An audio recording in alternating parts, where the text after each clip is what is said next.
Halo, selamat pagi anak-anak Miss. Apa kabarnya hari ini? Semoga kita semua masih dalam keadaan yang sehat. Sebelumnya, mari kita mengucapkan salam literasi. Salam literasi, ayo membaca. Yes, yes, yes. Pelita mutiara berkarakter literasi. Nah, sebelumnya mari kita berdoa terlebih dahulu. Doa dimulai.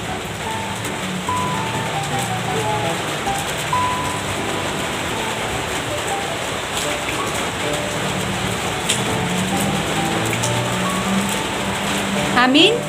Doa selesai. Nah, bagi anak-anak Miss, video pembelajaran kita hari ini ditonton sampai selesai. Dan jangan lupa untuk mengerjakan tugas yang sudah Miss buat di dalam video pembelajaran. Dan tugas tersebut dikirimkan ke WA Miss. Oke? Selamat belajar, tetap semangat, dan selalu jaga kesehatannya. Di video kali ini kita akan belajar tentang gerak lurus. Nah, materi gerak lurus ini dibagi jadi dua submateri, yaitu ada gerak lurus beraturan dan juga gerak lurus berubah beraturan. Nah, untuk bagian gerak lurus berubah beraturan ini juga dibagi jadi dua, ada yang GLBB dipercepat, ada juga GLBB yang diperlambat. Begitu. Oke, langsung aja kita mulai ke gerak lurus. Pertama kita harus tahu dulu apa sih pengertian dari gerak lurus itu.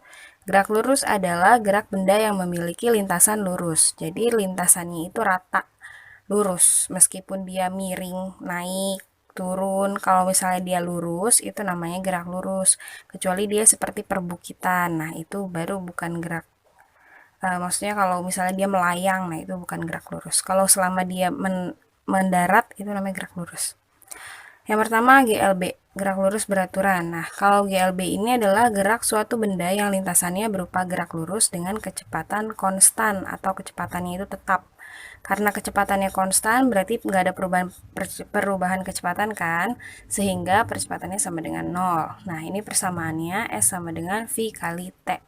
S-nya itu untuk jarak tempuh, satuannya meter atau kilometer. V-nya itu kecepatan, satuannya meter per sekon atau kilometer per jam, tergantung jarak tempuh dan waktunya. Lalu T itu selang waktu, satuannya sekon atau jam. Jadi kalau jarak tempuhnya meter, selang waktunya S, maka kecepatannya meter per sekon. Nah, ini bisa kita cari rumus yang lain. Kalau untuk nyari V berarti rumusnya S bagi T. Kalau kita mau cari waktu berarti rumusnya S bagi V gitu. Nah, lalu ini untuk pola ticker timer dan juga tetesan oli. Setiap titik di sini jaraknya itu sama. Nah, lihat dari sini ke sini dan sini ke sini jaraknya sama. Selanjutnya juga begitu. Nah, ini karena kecepatannya konstan. Kalau kecepatannya konstan, berarti kan dia selalu sama kan? Gitu. Nah, ini grafik V terhadap T. Garisnya lurus karena kecepatannya konstan. Jadi kecepatannya nggak berubah. Kalau jarak terhadap waktu, oh ya, X itu sama dengan S ya. Jadi jarak terhadap waktu, ini grafiknya naik. Jadi selama waktunya bertambah, jaraknya pun pasti bertambah karena ada kecepatannya. Seperti itu.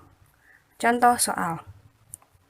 Yang pertama, seorang anak berlari dengan kecepatan 10 meter per sekon. Perubahan kedudukan anak tersebut selama 20 detik adalah titik-titik meter. Pertama, kita tulis dulu yang diketahui apa aja. Nah, di sini kan kecepatan 10 meter per sekon. Kecepatan itu V. Berarti diketahui V sama dengan 10 meter per sekon. Kemudian, perubahan selama 20 detik. Berarti T-nya 20 detik. Detik itu sekon. Yang ditanya perubahan kedudukan. Perubahan kedudukan itu S. Berarti S-nya berapa? Nah, tadi kan rumus S itu sama dengan V kali T. Berarti kita masukin nanti nilai V sama T-nya. Nah, V sama T-nya, V-nya itu 10, T-nya itu 20. Berarti S sama dengan 10 kali 20. Nah, ini sekon sama sekon yang ini dicoret. Jadi tinggal 10 kali 20 meter, jadi 200 meter. Ke GLBB. Gerak lurus berubah beraturan. Apa sih dia? Nah, GLBB ini kalau tadi GLB itu kecepatannya konstan, kalau GLBB percepatannya yang konstan. Jadi dia ada perubahan kecepatan tapi nilainya konstan.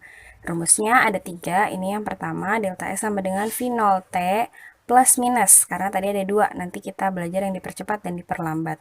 Setengah AT kuadrat. Oke, terus VT sama dengan V0 plus minus AT. Dan yang terakhir, Vt kuadrat sama dengan V0 kuadrat plus minus 2AS. Keterangannya untuk S sama seperti tadi, jarak tempuh satuannya meter. V0 itu kecepatan awal, satuannya meter per sekon. T itu waktu, satuannya sekon. A itu percepatan, satuannya meter per sekon kuadrat. Dan yang terakhir ada Vt. V itu kecepatan, T itu berarti akhir. Jadi kecepatan akhir, meter per sekon satuannya. Nah, sampai di sini pelajaran kita hari ini tentang GLB dan GLBB. Semoga ilmu kita bermanfaat. Tetap semangat, jaga kesehatan.